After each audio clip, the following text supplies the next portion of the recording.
Queria começar dando boas-vindas aos que nunca participaram de uma aula do nosso CFB. É uma alegria ter vocês conosco a partir de hoje e espero que ao longo dos próximos meses a gente possa continuar nessa parceria. Reconheço que numa tarde de domingo, igual hoje, sair de casa às 17 é um desafio, a cama é atraente, o sofá é atraente, mas a palavra de Deus também é atraente, né? E eu espero que ela seja mais atraente que essas coisas para a gente.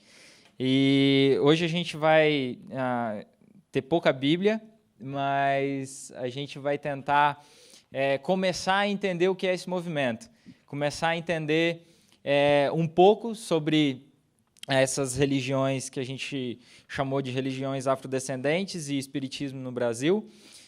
O nosso objetivo com esse curso, conforme está aí no plano de ensino de vocês, todo mundo recebeu? O plano? Sim? Então, eu ia falar de cabeça, mas é melhor a gente ler aí. Então, você pode ver, ementa, qual vai ser o objetivo do nosso estudo, o objeto do nosso estudo do Espiritismo, Candomblé e Umbanda, suas origens e desenvolvimentos pelo viés apologético da fé cristã. Então, a gente não vai fazer, como até eu orei, um estudo simplesmente sociológico ou antropológico da coisa, mas a gente vai tentar pensar os movimentos do Espiritismo, Candomblé e Umbanda, tentar entender um pouco as suas origens, como eles se desenvolveram especificamente no Brasil e, especialmente, ver como a fé cristã se relaciona com cada um desses movimentos ou dessas manifestações religiosas. Então, a gente colocou como ponto de partida 3 objetivos básicos: apresentar a história das religiões selecionadas por estudo, destacando os fundadores, influências e efeitos que causam na vida religiosa brasileira, discutir os ensinos que geram as convicções e práticas rituais de cada grupo estudado e analisar essas religiões pela apologética cristã. Bom, e como é que a gente vai fazer isso? A gente vai fazer isso em 5 domingos, da forma como está disposto no plano. Hoje, a gente vai colocar apenas algumas questões bastante introdutórias. Então, hoje, na verdade, o objetivo é mais instigar o pensamento, é mais fazer a gente começar a pensar, bom, o que é o Espiritismo, o que são essas religiões afro no Brasil, como elas se relacionam com as pessoas à nossa volta, ou, de outra forma, como as pessoas à nossa volta se relacionam com cada um desses movimentos e como a nossa cultura, no geral, se relaciona com cada um desses movimentos. Então, hoje o objetivo é fazer mais essa análise introdutória e dar um certo pano de fundo atual. E a partir da semana que vem, a gente vai ter uma aula voltada só para o estudo da Umbanda e do Candomblé, que vai ser a próxima aula. Na outra semana, uma aula só voltada para as doutrinas centrais do Espiritismo. Então, em cada uma das 2 aulas, a gente vai tentar destrinchar um pouquinho as crenças de cada uma dessas 2 religiões. E aí, a partir do 4º domingo, a gente vai começar a responder. Então, hoje eu vou dizer algumas coisas que você vai ficar na dúvida, será que isso é certo, será que isso é errado? Então, hoje eu não vou dar algumas respostas.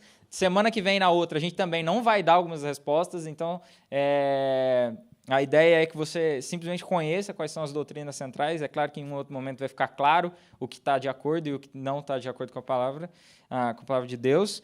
Mas isso vai vir de forma mais sólida a partir do 4º domingo. E aí a gente vai começar a analisar cada uma das doutrinas centrais. Claro que não vai dar para analisar cada doutrina especificamente, mas cada uma das centrais, e responder isso à luz das Escrituras. No último domingo a gente encerra esse relacionamento das Escrituras com essas religiões e também propõe alguns desafios evangelísticos e práticos da apologética cristã, né? Então, não só a gente entender o movimento, mas como a gente convive com as pessoas que professam essa fé na prática, né? Então, como é que a gente se relaciona com pessoas que pensam assim?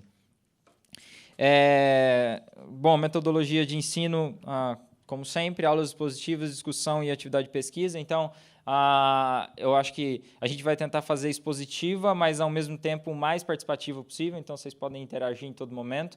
Na verdade, eu nem uso o microfone, só estou usando porque vocês querem gravar a aula. Então, a ideia é que a gente fale aqui no mesmo tom, tá?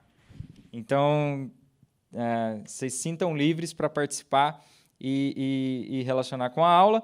E o último ponto, atividade de pesquisa. A ideia é que vocês saiam daqui desafiados a pensar um pouco mais sobre esse assunto, que vocês saiam daqui desafiados a estudar um pouco mais e a pensar, e para isso a gente destacou 2 bibliografias aí no finalzinho, coisa simples, são 2 livros, um livro é um dicionário, é parrudo, é grande, mas o outro livro é pequenininho, que é esse que está aí, Espiritismo segundo Jesus Cristo, do Israel Bela, da Vida Nova, custa uns R$15 o livrinho, então vale a pena você pegar a referência que está aí e depois adquirir.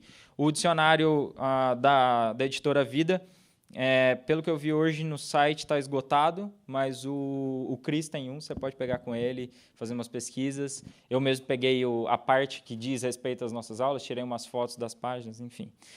Isso, é esse calhamaço aí. Muito bem, então vamos começar. A aula foi feita em parceria, tá? Então, todo o material a gente está montando, eu e o Cris, a gente está montando o material junto, as aulas junto. Na verdade, essa aula eu estou dando, mas boa parte do conteúdo foi ele que preparou. Mas vocês vão ver que os 5, 6 primeiros slides são de minha autoria, porque é um monte de gráfico. Então, provavelmente isso veio da cabeça do engenheiro e não do mestre em letras, né? Mas vamos lá. Então, vamos começar a pensar rapidamente sobre as religiões no Brasil. Deixa eu só marcar minha hora para não me perder. Então, vamos lá. Os dados são do censo de 2010, tá? Não tem nada mais atual. O último dado oficial que eu tenho é do censo de 2010 do IBGE, mas eu acho que dá para a gente ter uma noção. A coisa mudou um pouquinho de lá para cá, mas aqui a gente começa a ter uma ideia do quadro. Então, muito bem. Como a gente sabe, a religião predominante no Brasil ainda hoje é católica apostólica romana, 65% da população brasileira. Evangélicas de missão é o que o IBGE ele não consegue traduzir alguns movimentos, né? Então ele pega um movimento basicamente tradicional, que são os luteranos, batistas, presbiterianos, e chama de evangélicos de missão.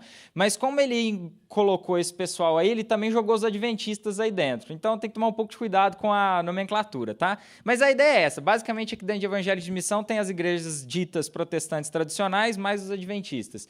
4% da população brasileira. Evangélicas pentecostais, que também não é necessariamente a forma como a gente designa pentecostal, porque tem aqui tanto pentecostal como neopentecostal aqui dentro. Então, de novo, tem que dar uma abstraída no número, mas 13% da população brasileira, e foi o número que mais cresceu do último censo para o censo de 2010. Evangélicas não determinadas, essa aí ele não consegue nem dar nome, é um movimento tão amplo e tão confuso que eles mesmos não dá para enquadrar nas de missão, não dá para enquadrar no pentecostal, enfim, não determinada, 5%. E é um negócio que cresceu, e provavelmente no próximo censo esse grupo cresça mais ainda, né? Porque são as igrejas independentes, basicamente, pessoal que não tem nenhuma denominação, né? Só para vocês terem uma ideia, aqui dentro de 3%, aqui você tem congregação cristã, aqui você tem Universal do Reino de Deus, todo esse pessoal está aqui dentro dos evangélicos pentecostais, tá? 2% espírita, então aqui a gente começa a chegar no objeto do nosso estudo, que é o espiritismo. 2% da população brasileira, aqui nesse censo total que a gente está falando é de 190 milhões, então de espírita a gente está falando mais ou menos de 5 milhões de pessoas, tá? 2% da população brasileira, 5 milhões de pessoas, 2, pouco. Umbanda e Candomblé, parece com 0 aqui. Tá? Parece com 0, não porque são 0 pessoas, mas porque proporcionalmente, a hora que você divide, a porcentagem fica nula, mas são mais ou menos 500 mil pessoas. Tá? Então a gente está falando aqui em torno de 6 milhões de pessoas no total entre essas duas religiões que a gente está estudando. Pouco mais de 3% da população brasileira. Outras religiosidades, 3%, e sem religião, 8%. Muito bem, agora os próximos quadros são nessas barrinhas aqui. Eu vou explicar para vocês como que a gente lê isso aqui, mas é tranquilo.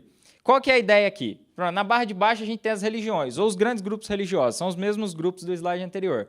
Aqui na barra, porcentagem do que a gente vai ter aqui embaixo, que eu já vou explicar, de cada um. Então vamos ver.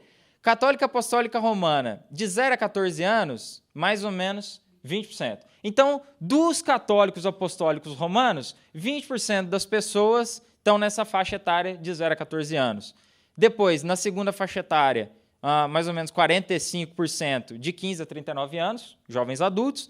Na terceira faixa aqui, mais ou menos uns 25% de 40 a 64 anos, adultos maduros, não os jovens adultos, mas adultos maduros. O Cris está rindo que acabou de entrar nessa faixa. E aqui na última faixa, pouco menos de 10%, o que a gente considera como idosos, 65 anos ou mais. Tá? Então, essa é a ideia. Então, agora eu coloquei uma do lado da outra para a gente conseguir comparar. Tá? Depois a gente pode disponibilizar o slide, você pensa com um pouquinho mais de calma. Mas qual que é que eu acho que o que é importante aqui para a gente. Quando a gente olha para o Espiritismo, o que a gente vê em relação às outras? Se a gente vê a maioria das religiões, no que diz respeito a essa primeira faixa, que seriam as crianças e pré-adolescentes, 0 a 14 anos, todas elas estão acima de 20% da população. Ou, não da população, 20% dos adeptos dessa religião.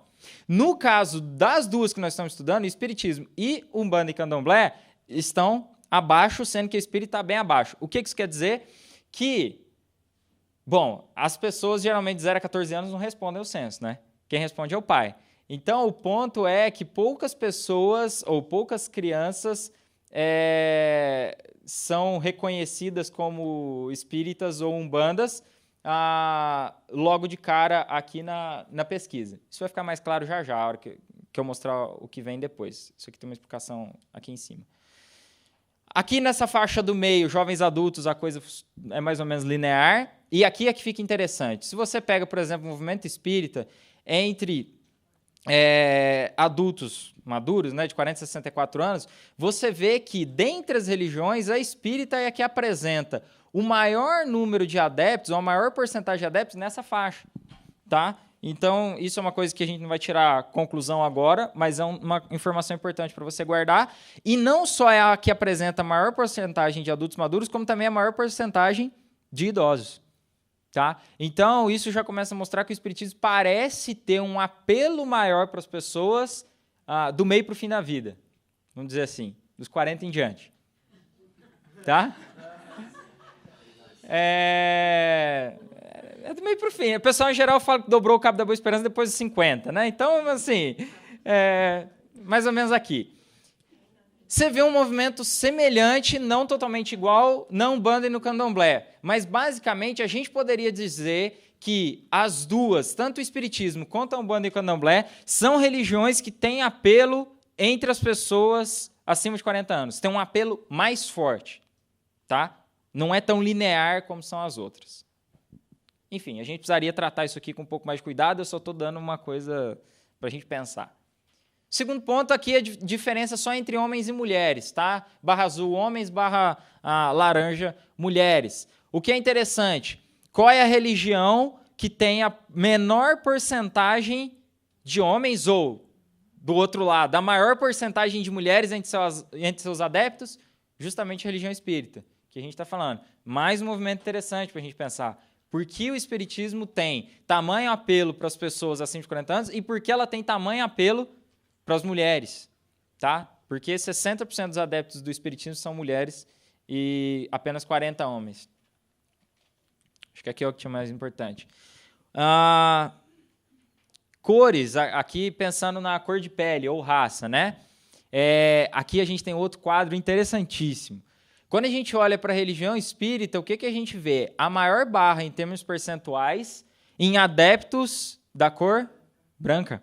Então, 70% das pessoas que se apresentam como espíritas também se definiram no censo como pessoas da cor branca. Então, a gente começa a ver mais um traço interessante desse movimento. E, obviamente, se é a maior da cor branca, é pequena a porcentagem aqui de negros e pardos. Por outro lado, dentro da Umbanda e do Candomblé, que a gente poderia esperar uma porcentagem até superior de negros e pardos, a situação já é meio a meio. E isso, inclusive, é uma coisa que a gente vai ver mais para frente, que é uma mudança recente dentro dessas religiões, da Umbanda e do Candomblé. Então, ainda é a religião com a maior porcentagem de negros. Se você comparar com as outras, você vê que a barrinha laranja aqui é maior do que em qualquer uma das outras, certo? Mas 50% dos adeptos da Umbanda e do Candomblé já são pessoas que se definem como a cor de pele branca. Sem conclusões por enquanto, mas só para vocês irem pescando um pouco das ideias do censo. Último gráfico, prometo, para não matar ninguém no domingo à tarde. Ensino. Então, barrinha azul, pessoas sem instrução fundamental incompleto.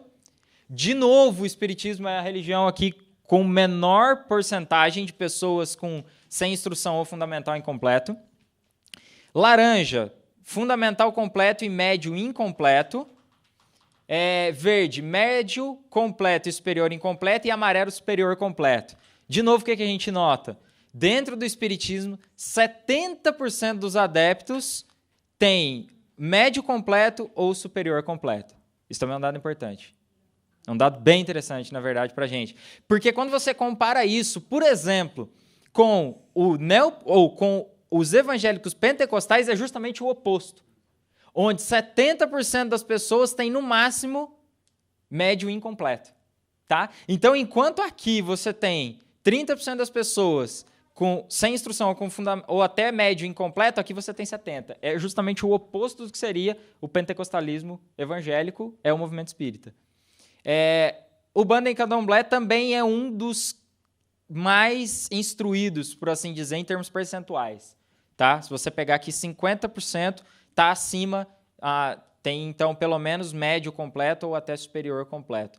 Ele empata, mais ou menos em números, com o que seria os evangélicos tradicionais. Isso também é uma coisa interessante da gente perceber. Então, alguns pontos de conclusão só dessa primeira parte dos gráficos. Em 2010, as religiões espírita, Umbanda, esse assento aqui por minha conta, e Candomblé representavam um pouco mais de 2% das opções religiosas no Brasil, então, ou seja, ainda era percentualmente pensando em termos de população pequena. Por outro lado, a religião espírita apresenta o menor percentual de crianças e pré-adolescentes e o maior percentual de adultos e idosos, entre os seus adeptos, claro. A religião espírita apresenta o maior percentual de mulheres, 60% de seus adeptos. A religião espírita também apresenta o maior percentual de brancos, aproximadamente 70% entre seus adeptos. Umbanda e Candomblé apresentam o maior percentual de negros entre seus adeptos, 20%, ainda que seja pequeno, percentualmente é maior do que todos os outros. Em torno de 50% dos adeptos das religiões Umbanda e Candomblé são de cor branca, o que é importante para a gente pensar, inclusive pensando no surgimento dela. Isso vai ser importante daqui a pouco. A religião espírita apresenta o maior percentual de pessoas com ensino superior, aproximadamente 35% entre seus adeptos.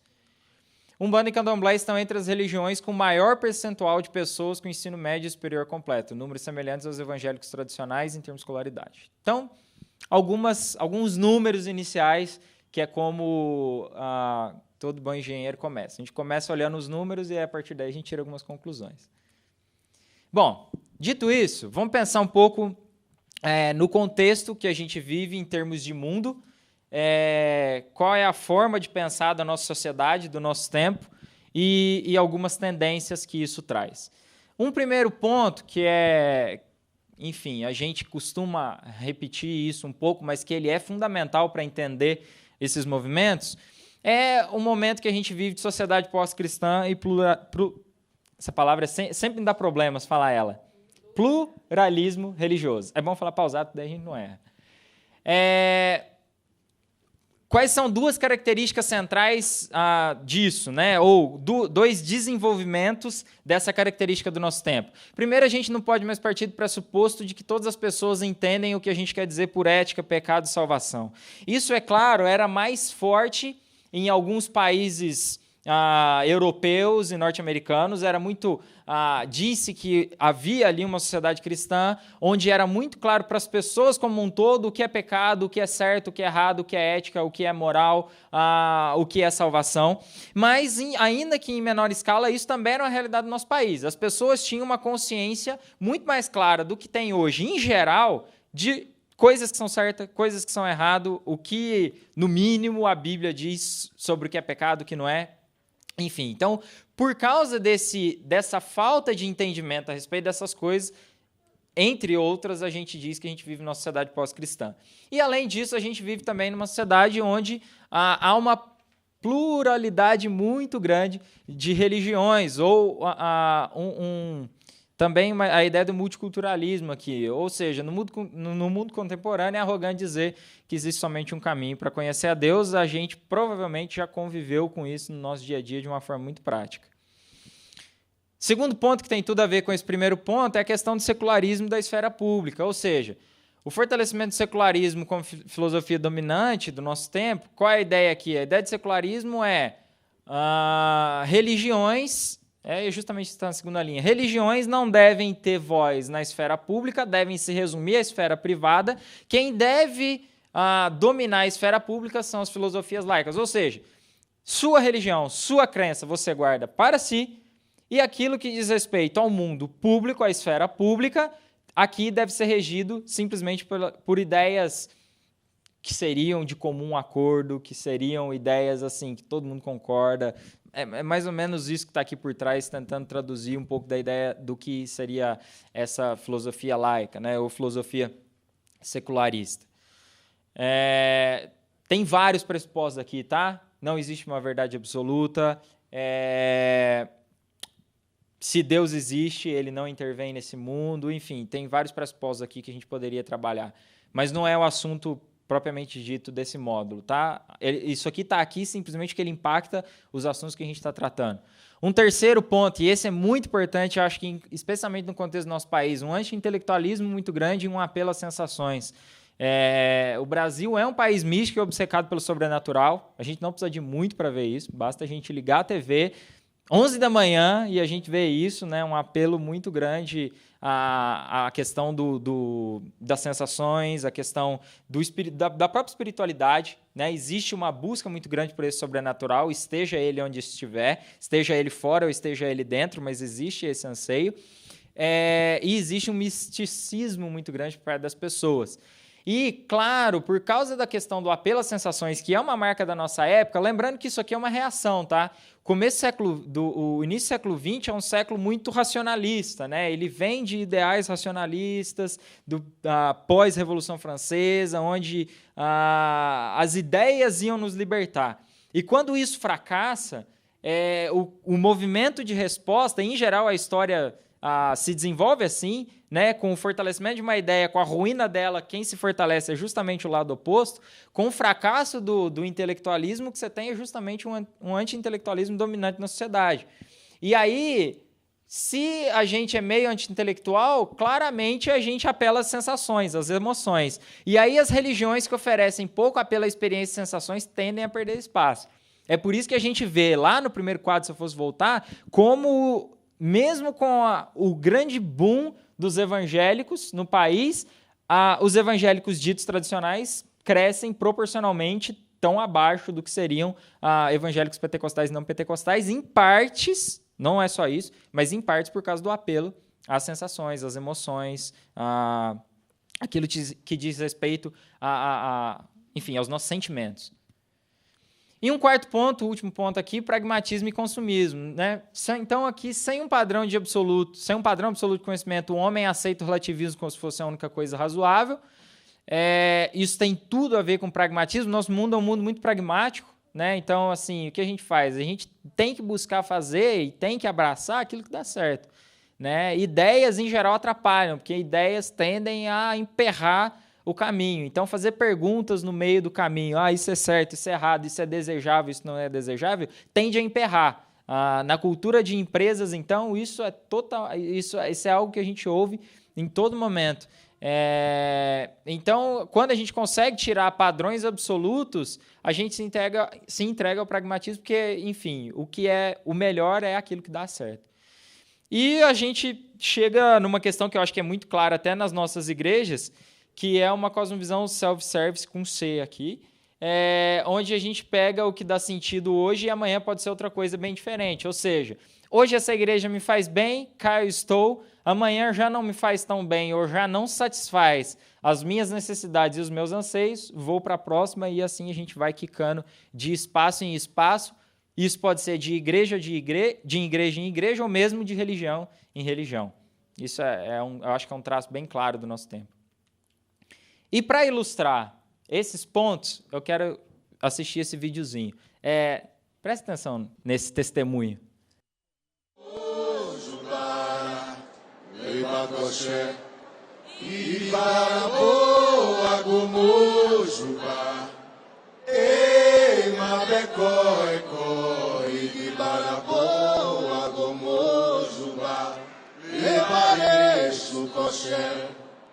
Você já mudou de religião? Isso é o que a maioria dos brasileiros costuma fazer e é um dos assuntos abordados pelo repórter Rodrigo Cardoso na Isto É desta semana. E por este motivo, hoje eu vim conversar com o Silvio, que era pastor de uma igreja e hoje é pai de santo. Silvio, primeiro me conta qual a sua origem religiosa? Católica, apostólica, romana. E quando você teve o primeiro contato com a Umbanda? 1973. Você tem quantos anos? Eu tenho 52. Foi atualmente. Com quantos Com anos? volta de 14 anos, mais ou menos, né? Se eu não estiver errando. Ok. E por quais denominações religiosas você passou antes de vir para a Umbanda? Paralelamente à Umbanda, eu também participava do Espiritismo, né? Basicamente da codificação de Kardec, que é o mais... E acabei sendo médium da mesa mesmo, né? Naquele tempo onde as pessoas iam na mesa e podiam falar diretamente com os médios. Hoje me parece que não é mais possível isso, me parece que são mais palestras e são câmaras de passes, né? Então, paralelo eu ia à Igreja Católica, à Umbanda e ao Espiritismo, mas muito mais na Umbanda do que nas demais. Depois dessa passagem, eu já estava na Umbanda, definitivamente, tá certo? Tinha abandonado já a Igreja Católica, o Espiritismo. Eu entrei numa crise existencial, ok? E eu estava em dúvida se eu ia fazer psicologia ou teologia. Optei em fazer teologia porque a própria psicologia estava incutida dentro da grade curricular, não é? E dessa forma eu fiz teologia e fui ordenado pastor por uma igreja, uma denominação tradicional, tá certo? Aí eu militei durante 7 anos na igreja protestante e posteriormente numa igreja pentecostal, avivada, mais avivada. Por que o senhor fez esse caminho contrário? No cristianismo, eu não acreditava mais no que eu pregava. Aí a Umbanda me trouxe de volta para ela. E qual a vantagem do senhor ter experimentado outras religiões?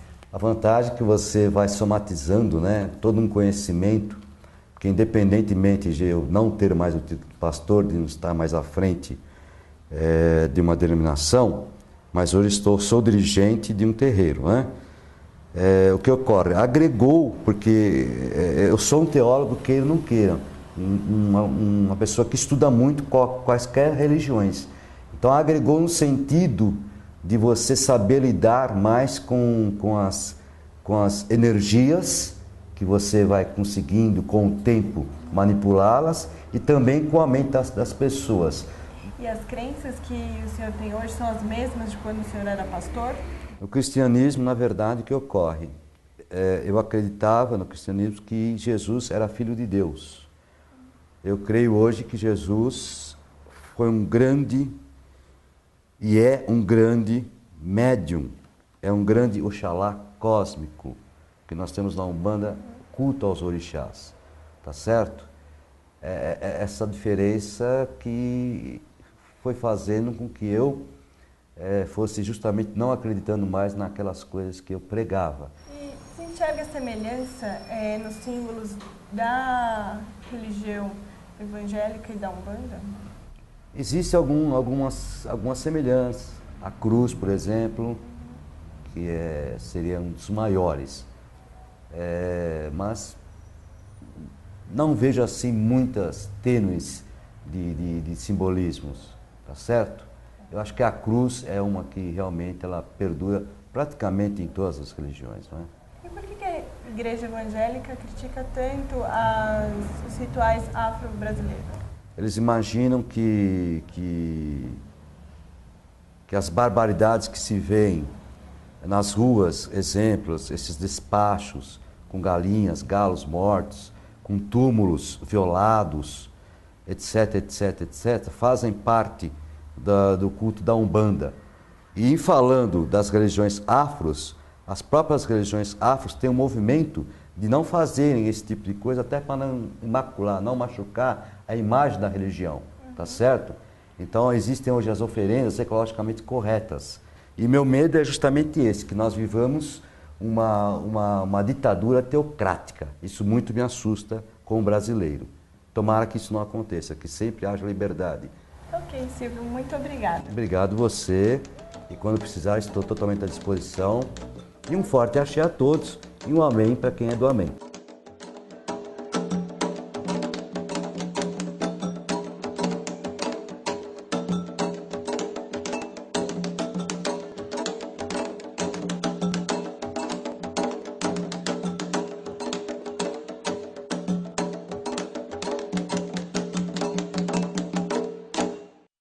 Amém para quem é do amém? Essa entrevista foi feita para essa repórter da Isto É, no contexto de uma... acho que está aqui a capa. No contexto de uma reportagem, 2014, as religiões afro conquistam a classe média. Na verdade, agora eu estou na dúvida se é no contexto dessa reportagem ou de uma outra reportagem, que a capa não está aqui, que é um pouco do novo contexto da fé no Brasil. Essa outra reportagem é um pouco mais antiga, de 2011. Interessante, né? Assim, é claro que é um exemplo extremo. Mas eu acho que ele em si somatiza. Ele gostou de usar essa palavra lá, né? Que ele somatizou o que havia de bom em todos. Então, eu acho que ele em si somatiza muito do que é a religiosidade do nosso país, né? Essa religiosidade muito plural, onde as pessoas pegam um pouco daqui, um pouco dali, vão juntando e tentando montar ali um Frankenstein que para ela é a crença dela, né? Eu já comentei algumas vezes alguns exemplos de pessoas que eu vejo assim à minha volta, de que ao mesmo tempo são católicas por tradição, consultam o mapa astral e são simpatizantes de movimentos evangélicos, né? Então, assim, isso é um pouco da religiosidade do brasileiro, e eu acho que isso é um grande desafio para a gente enquanto igreja, né? E quando a gente fala sobre Deus, o que essas pessoas estão entendendo quando a gente fala a respeito de Deus, né? Quando a gente fala pecado, o que essas pessoas estão entendendo do pecado? Quando a gente fala sobre Jesus, o que elas estão pensando sobre Jesus? Que ele é o Filho de Deus, a segunda pessoa da Trindade, ou que ele é um orixá, né? Um orixá cósmico, né? Enfim, talvez o maior dos orixás. Eu acho que isso traz para a gente um grande desafio em termos de comunicação, né? Um grande desafio em termos de comunicação do Evangelho, porque esse é o contexto que a gente vive, de pessoas que muitas vezes não chegam a esses extremos de fazer tantos movimentos ao longo da vida. Ele basicamente passou por todas as grandes tradições religiosas do Brasil, mas de alguma forma pescam um pouco em cada um dos lugares, né? E aí eu acho que a pergunta que eu queria propor a partir de agora é, vamos partir do pressuposto dessa manchete. As religiões afro conquistam a classe média. E aí você precisa lembrar, deixa eu ver se está o próximo. Vou voltar um aqui, rapidinho, antes da gente ver aquele quadrinho. Você precisa lembrar dos dados, lá de um dos gráficos que eu coloquei, sobre 2 ou 3 fatos minimamente interessantes. Número 1, 50% das pessoas que se declaram da Umbanda ou do Candomblé são brancas, 13% têm ensino superior completo e aproximadamente 50% têm pelo menos ensino médio completo, quando boa parte dos religiosos do país não tem esse mesmo perfil. Então, quando a gente faz esse movimento, eu acredito que é justamente isso que a revista Isto É pescou e colocou como manchete: as religiões afro conquistam a classe média. Antes da gente, eu quero propor uma pergunta para a gente discutir, mas antes da pergunta eu queria só definir, está pequeno aqui, eu vou ler o textinho para vocês. Isso tudo aqui a gente vai definir com mais detalhes na próxima semana, tá? Mas esse é um quadro que estava na reportagem da Isto É, que eu achei interessante a gente pôr aqui, para a gente pensar os movimentos do Candomblé e da Umbanda. Mas vamos dar um passo aqui atrás: religião dos orixás, especialmente proveniente da África, tá? Então, é uma religião professada especialmente na Nigéria, considerada a religião original da qual derivavam o Candomblé e a Umbanda. Foi trazida no Brasil pelos Iorubás, etnia africana, no século XIX, cultua os deuses orixás sem sincretismo, não reconhece o conceito de mal ou de diabo. Então, nessa religião dos orixás estaria o que a gente entende por raiz do Candomblé e da Umbanda. Bom, apesar da raiz estar aqui, o Candomblé e a Umbanda no Brasil são relativamente diferentes. A gente vai voltar nisso já, Mas, só em termos de definição, candomblé também cultua os orixás, mas com algumas referências ao catolicismo, traçando paralelos entre as divindades africanas e os santos católicos. Assim como sua religião originária, faz uso do oráculo do jogo de búzios e também não reconhece distinção entre o bem e o mal. Então aqui a gente já vê que, apesar de derivar da religião dos orixás, já existe no candomblé um certo sincretismo com o catolicismo brasileiro. Tá? E Umbanda, criada no Brasil, essa aqui já é prata da casa, criada no Brasil no início do século XX, une elementos do candomblé com preceitos do espiritismo kardecista e alguns traços da cultura indígena. Esse aqui é bem brasileiro mesmo, né? É bem nossa criação.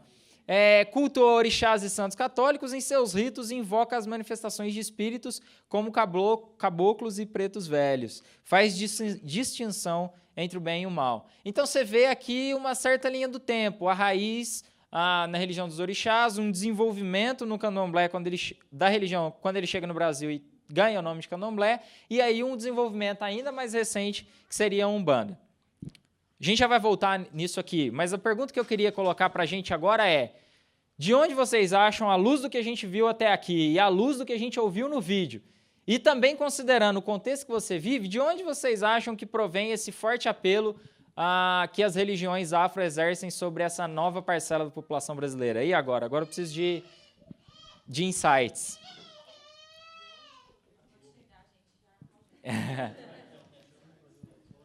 Vamos lá, o Lucas já se manifestou. Quem mais?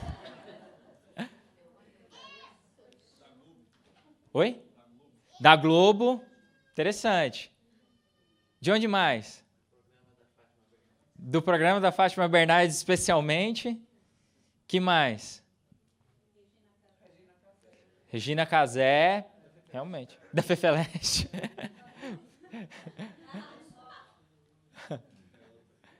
Que mais? Eu acho que essas coisas, eu diria que todas essas coisas realmente influenciam, mas me parecem que até, inclusive, essas coisas são resultado de questões mais fundamentais.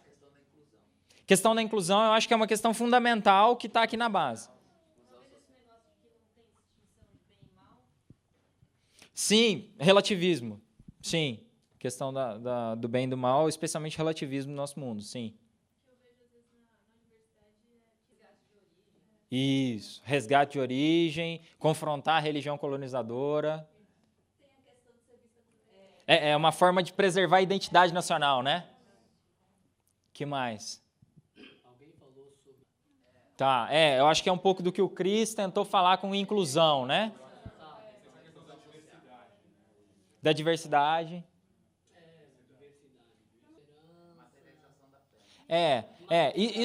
Isso é uma coisa que a gente vai ver agora mesmo num quadro.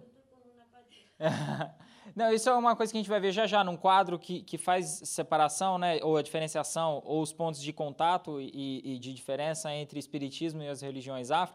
Nem todas vão ter um apelo ao materialismo, algumas vão ter até uma certa resistência a isso, mas eu acho que sim, todas respondem de alguma forma a esse anseio, seja por uma questão de apego ao material, seja uma questão de satisfação de sensações de vazio, né, que acho que você falou de completar.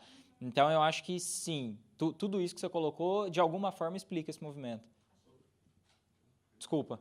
Tem a questão da garantia do resultado, né? Faça isso e em tanto tempo você terá tal coisa. Isso, esqueci de colocar a foto. Meu, quantas vezes a gente não vê na rua? Seu amor em uma semana, né? E pague depois. É serviço garantido mesmo. Se não tiver um amor de volta, não precisa pagar. Pois é. Sim, mas o cara tem um contato tão forte com o orixá que ele garante, né? Serviço pague só depois de receber. O que você ia falar? Acho que essa questão do sincretismo também, porque a gente viu no... Isso.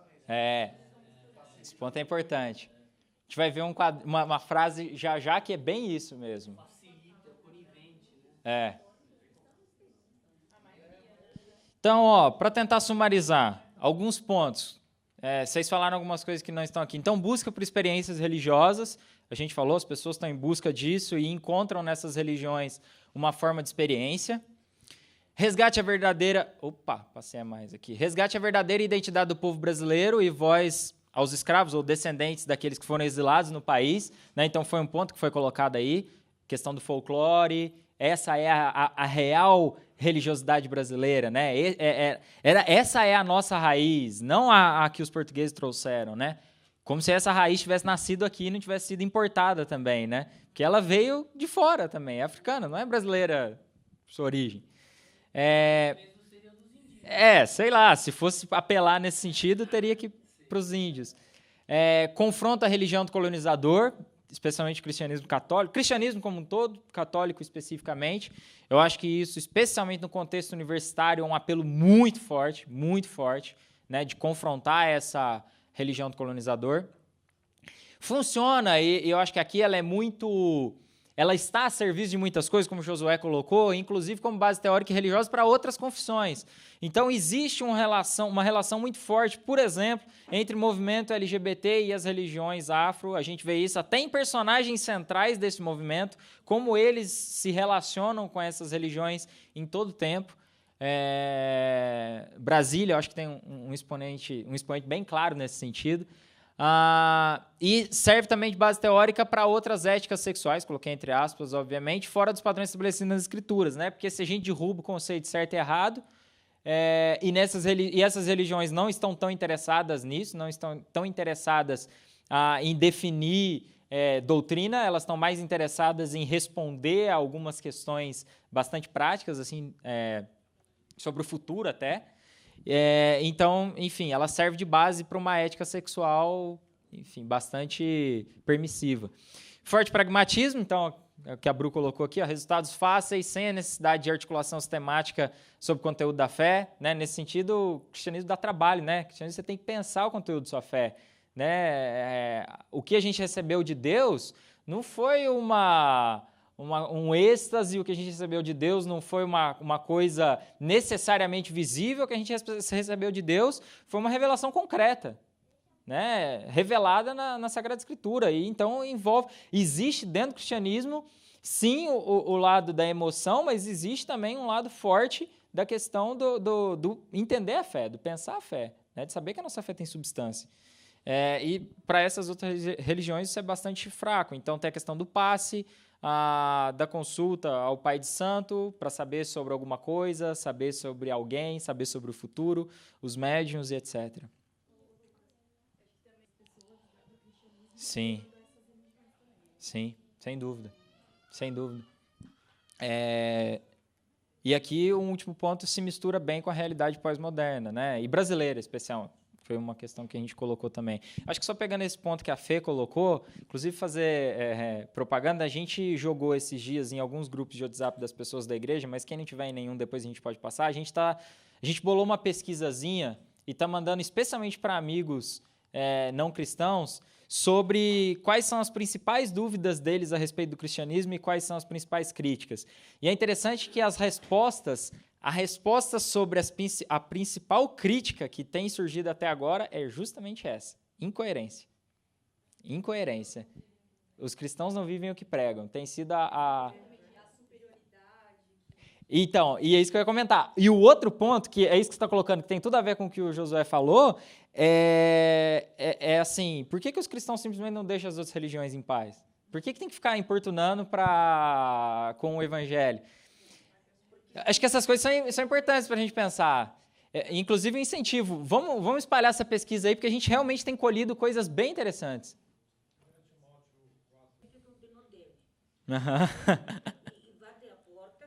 Sim. Sim. E essas religiões, eu acho que elas têm um apelo forte justamente por não serem religiões como é colocado até proselitistas, né? Ou seja, que querem fazer adeptos. Elas não vão atrás das pessoas, simplesmente deixam que as pessoas venham até elas. Desafios aqui, gente. Aí, ó, a frase que eu falei. O candomblé sobrevive até hoje porque não quer convencer as pessoas sobre uma verdade absoluta, ao contrário da maioria das religiões. Tá aí o seu comentário, Josué, uma frase que o Cris achou aqui, é isso. Então, ele tem um apelo, especialmente... E lembre-se que o apelo não necessariamente é entre o que seria o berço dessa religião, tá? Não, o grande crescimento dela hoje não está no que seria o berço dela. O grande crescimento dela hoje está na classe média, escolarizada, que pensa muito nesses termos do relativismo, do consumismo, tá? Então, é interessante a gente perceber onde essas religiões estão crescendo. Agora, um ponto só mais específico sobre essas religiões, isso a gente vai detalhar, o Cris vai detalhar bem semana que vem, tá? Quando a gente olhar especificamente para as religiões afro. Mas eu acho que aqui tem um ponto já interessante para a gente entender, que tem um link com o quadro que estava lá atrás, que as religiões afro no Brasil são religiões de diáspora, ou seja, na diáspora, o espaço geográfico da África, genitor e seus conteúdos culturais foram transferidos e restituídos no terreiro. Então, qual é a ideia aqui? A ideia é que tudo aquilo que eles haviam deixado na África e foram privados da sua religiosidade lá e trazidos à força para o Brasil, no terreiro eles conseguem resgatar isso. Essa é a ideia do surgimento dessa religião, isso é a raiz dessa religião no Brasil, ou dessas religiões. Na África, a religiosidade era mostrada por meio de cantos, danças, cerimônias públicas, atendimentos na figura dos curandeiros e ritos de cura. Pô, a gente vê tudo isso aqui, né? A gente vê todo esse desenho dessa religiosidade africana nos desenvolvimentos dela no Brasil. Canto, dança, cerimônia pública, talvez nem tanto, mas atendimento curandeiro e rito de cura. Essa prática sistemática dos rituais foi herdada dos mais velhos ou dos escravos trazidos da África. Os africanos cruzaram, aqui uma aspas numa citação, cruzaram o Oceano Atlântico e no Brasil reinventaram suas tradições nos espaços sagrados conhecidos como terreiros, né, para demonstrar um pouco da origem dessas religiões. Bom, só para a gente dar um passo, eu falei muito nos últimos slides sobre religião afro. Então, nosso módulo é sobre religião afro e espiritismo, e aí você poderia se perguntar, bom, é a mesma coisa? Não é a mesma coisa. Perdão.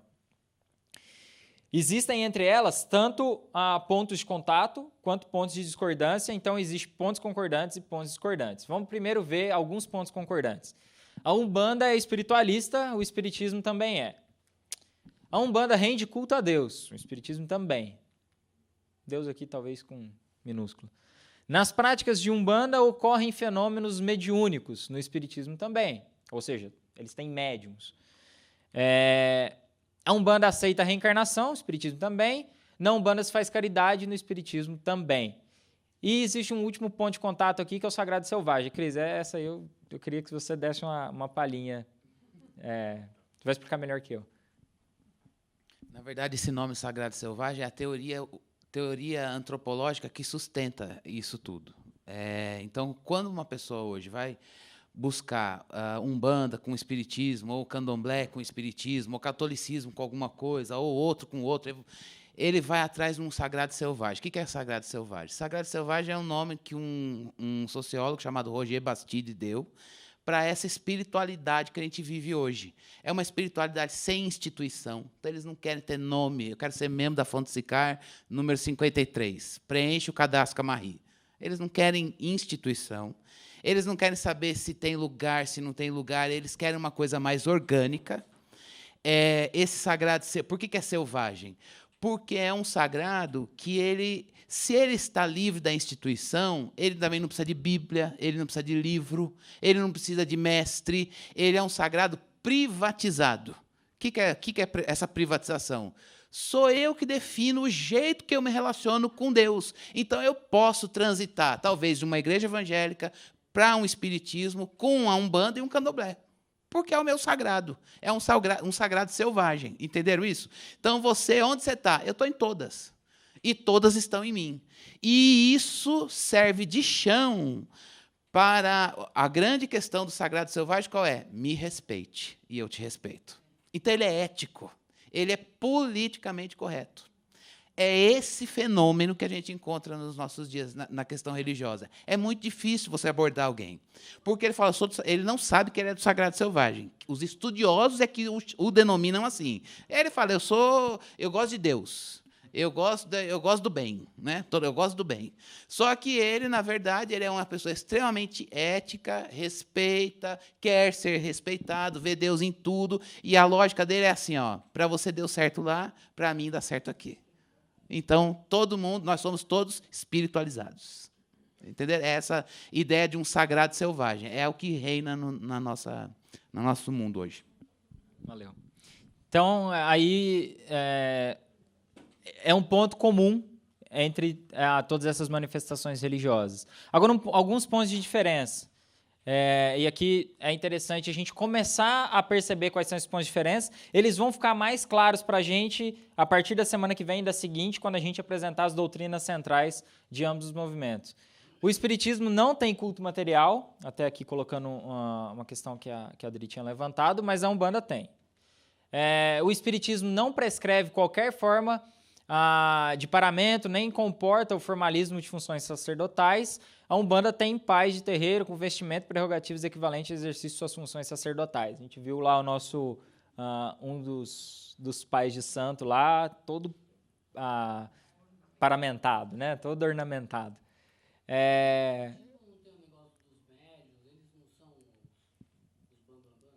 No espiritismo?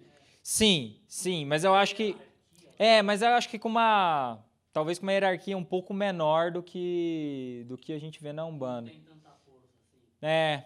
Pelo menos eu vejo dentro das pessoas, por exemplo, à minha volta que são espíritas, não existe esse, não são sacerdotes, né? Não existe uma. São as pessoas iluminadas. Uhum. Mais sobre isso daqui 2 semanas. O espiritismo não admite o uso de imagens, a Umbanda tem suas imagens, seus altares. O espiritismo não tem sinais cabalísticos, nem símbolos, a Umbanda tem sinais, pontos riscados, etc. Tudo isso a gente vai ver com detalhes nas próximas semanas, tá? O espiritismo rege por um corpo de doutrina homogênea, codificado por Allan Kardec, acho que aqui é um ponto importante. A Umbanda não se rege pela doutrina codificada por Allan Kardec, apesar de haver simpatia com alguns dos seus ensinamentos. Bom, agora vamos falar sobre algumas manifestações das religiões afro, especialmente, mas também do espiritismo, na cultura. E aí a gente vai ver um pouquinho das manifestações na música, na literatura e na cultura em geral também, até alguma coisa na culinária.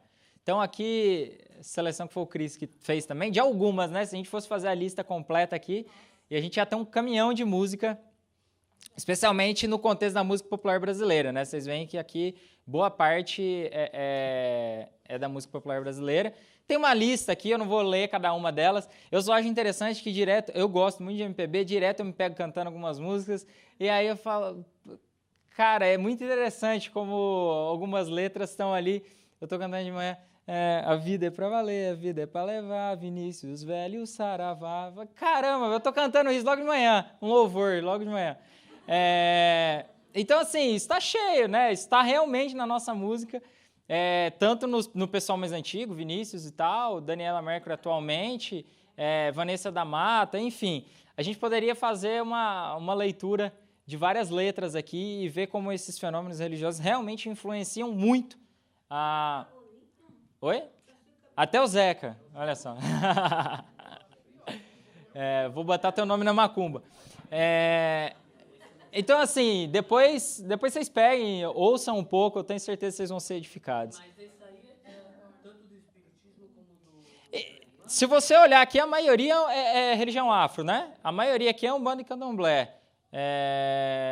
Mas existe algum traço de espiritismo também. Mas tá no nome, né? Mamãe Oxum, a deusa dos orixás, Iemanjá, rainha do mar, foi tema de novela. Então. Na literatura, você quer fazer um comentário específico sobre os livros? Só uma coisa, que isso é pauta da educação, né, gente? Então, quem está no ensino municipal, estadual, não se estuda mais. Ensino da literatura africana é obrigatório. O governo deu um curso de capacitação, acompanhei isso lá na Universidade de São Paulo, para os professores não ensinarem literatura brasileira e portuguesa, mas tem que ensinar literatura africana também. E aí, a literatura africana, ela tem...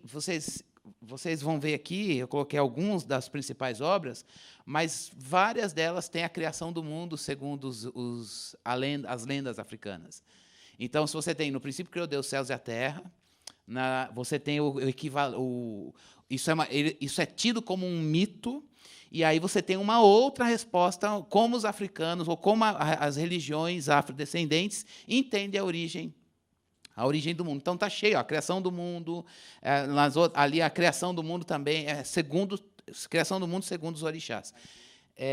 Olha lá, a criação inacabada do mundo, criação do mundo de novo, o passarinho que criou o mundo.